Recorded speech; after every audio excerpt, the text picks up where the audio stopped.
장렬왕후 조씨는 한원부원군 조창원의 셋째 딸로 조부가 누명을 쓰고 몰락한 집안이었습니다. 인열왕후 한씨가 난산으로 세상을 떠나자 3년 뒤인 인조 16년 15세의 나이로 인조와 가래를 올려 두 번째 왕비가 되었습니다. 당시 인조는 44살이니 무려 29살 차이가 났습니다. 명목상 아들인 소현세자 복림대군보다도 더 어렸고 손자인 현종과도 겨우 16살 차이였습니다.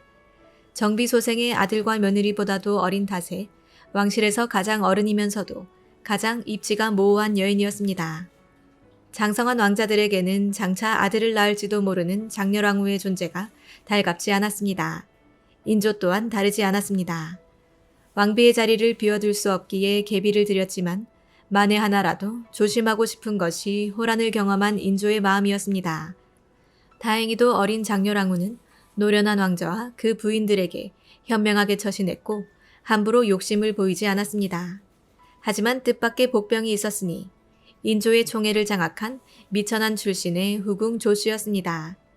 새 중전으로 입궁했을 때 이미 인조의 총애를 받고 있던 후궁인 소용 조씨가 악녀같이 모략을 일삼으며 궁중을 쥐락펴락하고 있었습니다. 후궁 조씨는 인조의 총애를 독차지하며 투기와 이간질까지 심했기 때문에 장렬왕후는 자연히 인조의 관심에서 멀어질 수밖에 없었습니다. 그래서 가래를 올린 첫날을 제외하고는 인조는 장렬왕후의 처소에 한 번도 발을 들이지 않았다고 전합니다. 그래서 그녀와 인조 사이에는 소생이 없었고 왕비 자리는 그냥 허울뿐이었습니다. 이제 막 입궐한 어린 소녀 장렬왕후가 노련한 후궁 조씨를 감당하기란 여간 힘든 일이 아니었습니다. 더구나 두 아들과 옹주를 낳은 조씨는 점차 품계가 올라 인조 말년에 종일품 귀인이 되었습니다. 당시 후궁 조씨는 인조의 총애를 앞세워 장렬왕후와 소현세자 부부를 험담하기 바빴습니다. 그래서인지 남편 인조는 장렬왕후를 아내로 여기지 않았습니다. 조선시대에는 흰 무지개를 불길하게 여겼는데 장렬왕후의 처소인 통명전에서 흰 무지개가 자주 이는 것을 보고 인조가 장렬왕후를 멀리했다고 전합니다. 당시의 통명전은 연지에 항상 물이 고여 있어서 무지개가 잘 이는 곳이었는데 무지개를 빙자하여 장렬왕후를 멀리했던 것입니다. 세간에서는 장렬왕후가 평생 처녀였다는 소문까지 돌 지경이었습니다. 세간의 괴소문은 장렬왕후의 경덕궁 유폐 사건으로 인해 더욱 번졌습니다. 장렬왕후는 20대의 나이로 풍을 알아 임금의 명에 의해 경덕궁으로 피접을 나가게 됩니다. 왕비가 천연두에 걸려 왕과 별거하는 경우는 있었지만 전염성이 없는 풍으로 인해 왕비를 멀리 피접 보내는 것은 유례없는 일이었습니다. 또한 후궁 조씨의 간악한 이간질 때문에 인조가 왕비를 쫓아낸 것이라 추측합니다. 인조 임금이 승하하는 순간까지도 그의 곁은 장렬왕후가 아닌 후궁 조씨의 것이었습니다. 이 또한 효종이 조씨를 꾸짖어서 쫓아보낸 후에야 장렬왕후는 남편의 임종을 지켜볼 수 있었습니다. 인조의 총애를 독차지하며 장렬왕후를 대신해 안방마님 노릇을 하던 후궁 조씨는 인조의 승하로 인해 모든 뒷배를 잃게 됩니다. 효종과 장렬왕후의 입장에서는 조씨를 몰아낼 좋은 기회가 온 것이었으니 그녀가 정적들을 제거했던 방식 그대로 저주 사건을 일으킵니다. 당시 장렬왕후의 조카 신씨가 조씨의 아들 숭성군의 정실 부인이 되면서 사돈관계로 엮인 상황이었습니다. 이런 관계 때문에 조씨는 자신의 며느리인 신씨를 장렬왕후의 세력이라 여기며 박대하였고 이런 상황이 마음에 들지 않던 조씨는 딸 효명옹주의 여종 영희를 아들 승성군의 첩으로 삼게 된 것이었습니다. 이에 며느리 신씨가 자신의 이모인 장렬왕후에게 하소연하고 분노한 장렬왕후가 영희를 문초하였는데 이에 겁에 질린 영희는 후궁 조씨가 장렬왕후와 효종을 저주했다며 자백해버립니다. 감히 임금과 대비를 저주했다는 사실이 발각되었으니 당연히 그냥 넘어갈 수 없었고 결국 영희를 비롯해 조씨와 효명옹주의 신복나인, 하녀 등 저주 관련자들은 줄줄이 연행되어 혹독한 고문을 당하게 됩니다. 결국 모두 자복하여 거열형을 당하게 되었고 후궁 조씨도 그대로 폐서인이 되어 자결을 명받아 비참한 생을 마감합니다. 이 사건은 더욱 확대되어 조씨의 자식들인 효명옹주, 숭성군, 낙성군마저 전부 폐서인이 되어 유배를 가게 됩니다. 이제 장렬왕후는 효종과 인선왕후 장씨에게 어머니 소리를 듣고 효도를 받으며 비교적 나은 생활을 하게 됩니다. 1659년 효종이 재위 10년 치세를 끝으로 승하한 후 36살의 할머니인 대왕대비가 되었지만 그녀의 인생은 여전히 가시방석이었습니다. 현종 시절에는 효종과 인선왕후가 승하했을 때 장렬왕후가 상복을 입어야 하는 기간을 놓고 서인과 남인 사이에서 두 차례 논란이 발생하였는데 이것이 그 조선 역사에서 정말 유명한 예속 논쟁이었습니다.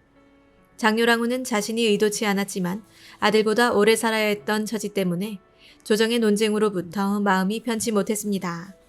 그렇게 두 차례의 정치적 파동을 온몸으로 겪어야 했던 장렬왕후는 손자인 현종까지 먼저 떠나보내며 숙종의 시대를 맞이했습니다.